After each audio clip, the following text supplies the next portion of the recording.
সুপ্রিয় বন্ধুরা, তোমাদের যদি এই ধরনের অঙ্ক উইদাউট ক্যালকুলেটর ক্যালকুলেশন করতে বলা হয়, তাহলে ক্যালকুলেটর ব্যতীত এই ধরনের অঙ্ক দেখা মাত্র কীভাবে সমাধান করবে খেয়াল করো। এখানে প্রত্যেকটি যে মান রয়েছে প্রথম অঙ্কটির 1 2 5, এই প্রত্যেকটি আলাদা আলাদাভাবে যোগ করবে।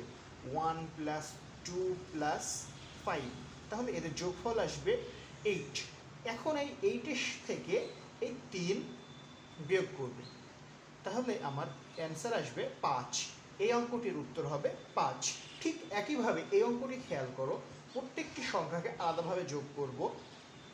2 + 1 + 6, তাহলে আমার এখানে উত্তর আসবে 6 2 8 1 9, এবং এই 9 থেকে 3 বিয়োগ করব। তাহলে এখানে 9 থেকে 3 যদি বাদ দিই, তাহলে আমাদের উত্তর কত আসে? 6। তাহলে এই অঙ্কটির উত্তর হচ্ছে 6। একইভাবে বন্ধুরা খেয়াল করো, এই অঙ্কটির ক্ষেত্রেও 2 7 4 4, প্রত্যেকটিকে আলাদাভাবে যদি আমি এইভাবে যোগ করি, তাহলে আমার উত্তর আসবে 17। 17 থেকে 3 বাদ দিলে আমার থাকবে হচ্ছে 14। এই অঙ্কটির উত্তর হচ্ছে 14।